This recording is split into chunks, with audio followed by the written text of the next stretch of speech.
ಆಗಿದೆ. ಇದನ್ನ ಶ್ಲಾಘನೆ ಮಾಡಿ ಪ್ರತಿಯೊಬ್ಬರು ಇದನ್ನ ಅಕ್ಸೆಪ್ಟ್ ಮಾಡಿ ವೆಲ್ಕಮ್ ಮಾಡಬೇಕಾಗಿದೆ. ಸರ್, ನನ್ನ ಪ್ರಶ್ನೆ ಬಂದ್ಬಿಟ್ಟು ಕಾಂಗ್ರೆಸ್ ವಕ್ತಾರಿಗೆ ಹಾಗೂ ಕಾಂಗ್ರೆಸ್ ಸರ್ಕಾರಕ್ಕೆ ನಿಮ್ದೇ ಆದಂತ ಶಾಸಕರಾಗಿದ್ರು, ಮಾಜಿ ಶಾಸಕರು ಈಗ ಅವ್ರು ಬಿಜೆಪಿಯಲ್ಲಿ ಇದ್ದಾರೆ. ಅಖಂಡ ಶ್ರೀನಿವಾಸ ಮೂರ್ತಿ ಅವರು ದಲಿತರವರು, ಅವ್ರ ಮನೆ ಬೆಂಕಿ ಆದಾಗ ಸರ್ಕಾರದವ್ರು ಒಬ್ಬರು ಬಂದಿರ್ಲಿಲ್ಲ. ಅವ್ರಿಗೆ ನಿಮ್ ಸರ್ಕಾರದಲ್ಲಿ ಅವರು ಶಾಸಕರಾಗಿದ್ದಾಗ ಅವ್ರಿಗೆ ನೀವು ಒಂದು ಪ್ರೊಟೆಕ್ಷನ್ ಕೊಟ್ಟಿರ್ಲಿಲ್ಲ. ಇನ್ನು ರಾಜ್ಯ ಜನತೆಗೆ ನೀವು ದಲಿತರಿಗೆ ಆಗ್ಲಿ SC ST ಅವ್ರಿಗೆ ನೀವ್ ಹೆಂಗ್ ಪ್ರೊಟೆಸ್ಟ್ ಮಾಡ್ತೀರಾ, ಏನು ನೀವು ಇದು ಮಾಡ್ತಾ ಇದ್ದೀರಾ ಅಂತ ಹೇಳಿ ಇಲ್ಲ, ಇದು ಒಂದು ಒಳ್ಳೆ ಪ್ರಶ್ನೆ ಇದೆ. ಇದು ಯಾಕಂದ್ರೆ ಬಿಜೆಪಿ ಸರ್ಕಾರ ಇತ್ತು, ಬಸವರಾಜ ಬೊಮ್ಮಾಯಿ ಅವರು ಗೃಹ ಮಂತ್ರಿ ಆಗಿದ್ರು. ನಾವು ಅವತ್ತು ಇದೇ ಪ್ರಶ್ನೆ ನಾವು ಇಲ್ಲೇ ನಿಮ್ ಚಾನಲ್ ಅಲ್ಲಿ ಕೂತ್ಕೊಂಡು ಕೇಳಿದ್ವಿ. ನೀವು ಕೂಗಳತಿನಲ್ಲಿ ಅವ್ರ ಮನೆ ಇದೆ, ನಿಮ್ಗೇನು ಇಂಟೆಲಿಜೆನ್ಸ್ ಫೇಲ್ಯೂರ್ ಆಗಿದೆಯಾ, ಯಾಕೆ ಭದ್ರತೆ ಕೊಡ್ಲಿಲ್ಲ ಅಂತ. ಅದಾದ ಮೇಲೆ ಕಾಂಗ್ರೆಸ್ ಸರ್ಕಾರ ತನಿಖೆನೂ ಮಾಡಿಸ್ತಾ ಇದೆ, ಈಗಲೂ ಕೂಡ ಅವಾಗಲೂ ಕೂಡ ತನಿಖೆ ಮಾಡಿಸ್ತಾ ಇತ್ತು. ಅವ್ರಿಗೆ ಪ್ರೊಟೆಕ್ಷನ್ ಆಮೇಲೆ ಕೊಟ್ಟರು, ಯಾಕಂದ್ರೆ ಬಿಜೆಪಿ ಸರ್ಕಾರ ಫೇಲ್ಯೂರ್ ಅದು, ಒಂದು ಭಾಗದ ಫೇಲ್ಯೂರ್ ಅದು. ಆಮೇಲೆ ಪ್ರೊಟೆಕ್ಷನ್ ಕೂಡ ಕೊಟ್ಟಿದ್ದಾರೆ. ಆಮೇಲೆ ನೋಡಿ, ಈಗ ಇದೊಂದೇ ಅಲ್ಲ, 7 ಸಲ MP ಆಗಿದಾರಂತೆ ಯಾರೋ ಬಿಜೆಪಿ MP. ನನಗೆ ಮಂತ್ರಿ ಮಾಡಿಲ್ಲ, ಯಾಕೆ ನಾನು ದಲಿತ ಅಂತ ಅದನ್ನ ಹೇಳ್ತಾ ಇದ್ದಾರೆ ಬಿಜೆಪಿ MP. ನಿನ್ನೆ ದಿನದ ಮಾತು.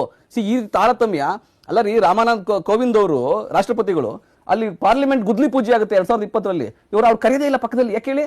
ಇದು ದ್ರೌಪದಿ ಮುರ್ಮುನು ಕರಿಯಲ್ಲ ಪಾರ್ಲಿಮೆಂಟ್ ಇನಾಗ್ರೇಷನ್ಗೆ. ದಲಿತರ ಮೇಲೆ ವಿರೋಧ ಮಾಡೋದು ಬಿಜೆಪಿಯ ಚಾಳಿಯಾಗಿದೆ. ವಿಚಾರವನ್ನು ಬೇರೆ ಮಾಡ್ತಾ ಇದ್ದೀರಿ. ಕಾಂಗ್ರೆಸ್ ಅಲ್ಲ, ಒಂದ್ ನಿಮಿಷ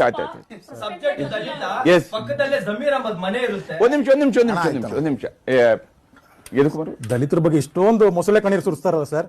ಕರ್ನಾಟಕದ ಕಂಬಾಲಪಲ್ಲಿಯಲ್ಲಿ 10 ಜನ ದಲಿತರ ಸಜೀವ ದನ ಆಯ್ತಲ್ಲ, ಅವತ್ತೆಲ್ಲ ಎಲ್ಲೋಗಿದ್ರು ಸರ್ ಇವರು? ಮತ್ತೆ ಇವರು ಬೇರೆಯವರು ಇದಕ್ಕಂತ ಇದ್ ಮಾಡ್ತಾರೆ.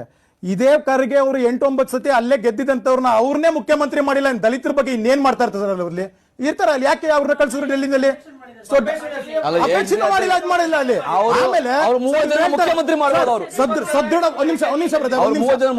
ಸದೃಢವಾಗಿ ಮಾಡ್ತಾರೆ. ಬಾಳಿದಂತ ಮಕ್ಳಿಗೆ ಹಾಲು ಕೊಡಕ್ ದುಡ್ಡಿಲ್ಲ, ಮೊಟ್ಟೆಗೆ ದುಡ್ಡಿಲ್ಲ. ರೈತರ ಒಂದು ಪ್ರೋತ್ಸಾಹ ಧನದಲ್ಲಿ ಏನು ಹಾಲಿಗೆ ಕೊಡಬೇಕಾಗಿತ್ತು ಇವರು ರೈತರ ಅಸ್ಮಿತೆ ಬಗ್ಗೆ ಮಾತಾಡ್ತಾರೆ, ರೈತರ ಬಾಳ್ ಬಗ್ಗೆ ಮಾತಾಡ್ತಾರೆ, ಕರ್ನಾಟಕದ ಜನದ ಬಗ್ಗೆ ಮಾತಾಡ್ತಾರೆ.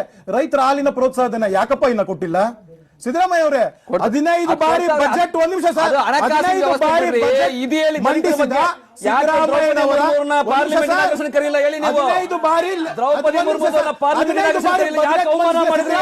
ಲೆಕ್ಕ ಇವತ್ತು ತಪ್ಪಿದೆ. ಓಕೆ